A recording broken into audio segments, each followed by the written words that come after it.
Bonjour tout le monde et bienvenue dans cette vidéo. Dans cette vidéo, je vais présenter comment on peut échanger les données entre deux automates via l'Ethernet IP. Donc pour échanger les données entre deux automates, je vais prendre comme un exemple l'automate que l'on a au laboratoire, c'est le CPU, le CPU L18OR, ORM. Parce que l'on a maintenant les deux automates où toutes les automates sont pareilles, donc je vais prendre deux automates L18ORM. Donc pour faire ça, je vais prendre deux automates comme le PLC 11, 111 et 121. D'habitude, pour échanger les données entre les deux automates à travers Ethernet IP, il faut que les deux automates soient dans le même sous-réseau. Donc chaque adresse IP, comme on voit ici, il est constitué de deux parties. Une partie qu'on l'appelle ici la partie de Network ID, Net ID, et l'autre partie ici, c'est le hot ou le host ID qui représente, ici le nœud ou l'automate. La même chose ici, donc si on regarde, on a la même sous-réseau. Donc il faut que les deux automates soient dans le même réseau, même bien sûr, et le numéro de host est différent. Donc ça c'est maintenant le sous-réseau. Ça veut si j'avais un automate qui était dans une autre salle, 120 par exemple, 52, 111, lui c'est impossible qu'il communique avec cet automate parce qu'ils sont pas dans le même sous-réseau. Ok, donc pour nous maintenant on va faire l'échange entre les deux. Dans le premier automate, je vais créer un tag qui s'appelle ici produced. Par exemple, je vais l'appeler produced tag numéro 1. Et dans le 121, je vais créer un tag qui s'appelle consumed. Tag, je vais l'identifier par le numéro 1. Donc cet échange, si j'écris quelque chose dans le produced, lui il va produire des valeurs. Les valeurs, il va être transféré dans le consumed. Donc pour faire ça, il faut ajouter dans chaque automate ou au moins dans l'automate qui va faire la consommation, il faut dire il vient d'où ce tag. Donc dans l'automate 121, je vais ajouter l'automate 111. Ça veut dire que je vais ajouter la carte réseau de l'autre automate et j'écris l'automate 111. Comme ça, je peux définir le tag comme consumed et la source de ce tag, il va être le 111.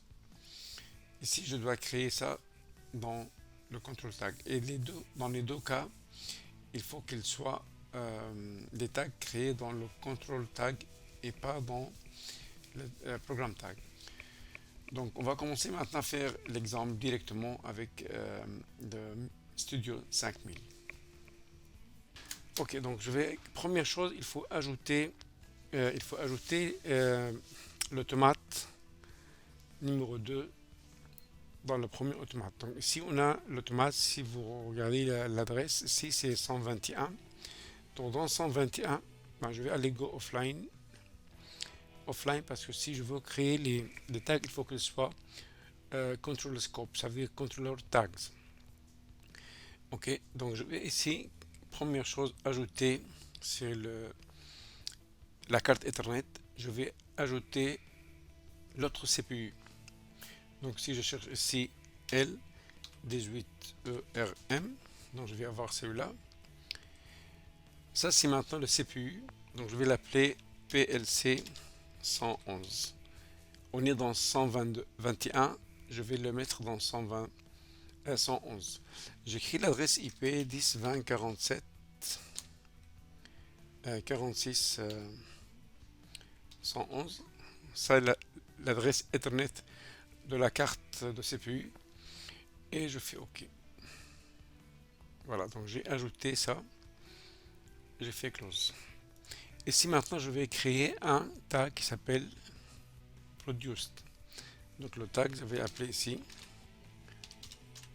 produced tag numéro 1. Et lui maintenant, à la place qu'il soit le type de données de base, il va être ici produced, type de tag, double entier, je peux laisser double entier, et il faut faire attention qu'il soit au niveau de control tag, scope controller.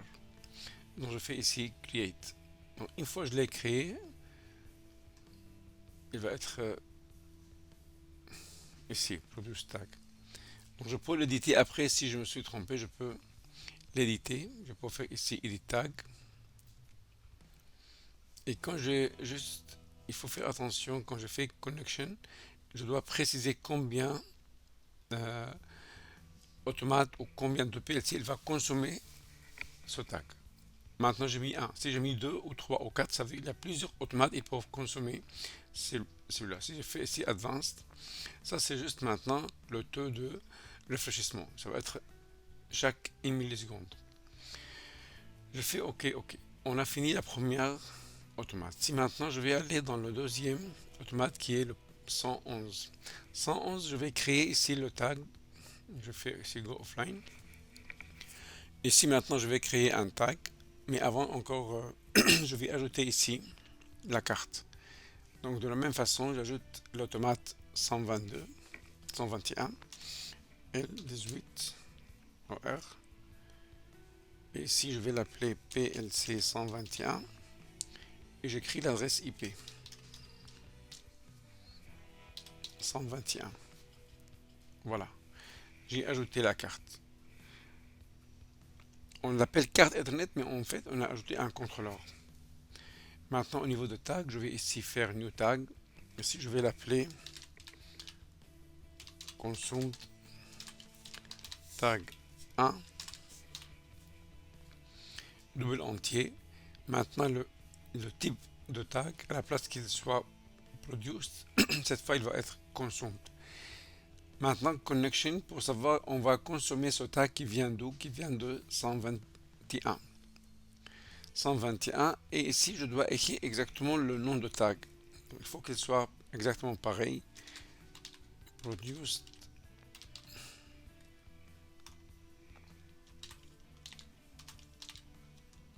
tag 1. Produce tag 1, et je fais maintenant OK. Create. Donc j'écris le tag. Il suffit maintenant juste charger le programme dans les deux automates. Donc je vais charger dans le premier automate, download, et je peux mettre en mode run. La même chose je fais dans l'autre, download.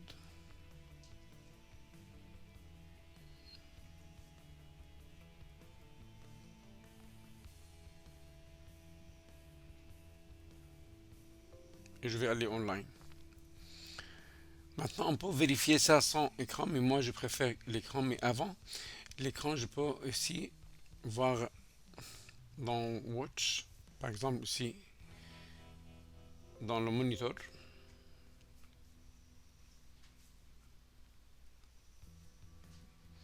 Lui maintenant, le 121, il va produire le tag. Ça veut dire si j'écris une valeur dans celui-là, monitor tag, produce tag, si j'écris ici 2022. Bon, je vais aller maintenant dans l'automate 121 à 111 et je vais regarder consume tag. Voilà, consume tag, donc je trouve ici la valeur 122. Bon, je peux voir les deux côte à côte si je mets les deux automates comme ça. Si j'écris quelque chose dans ici, par exemple 1, 2, 3, 4, je vois qu'il a transféré ça ici. Merci de votre attention et à la prochaine.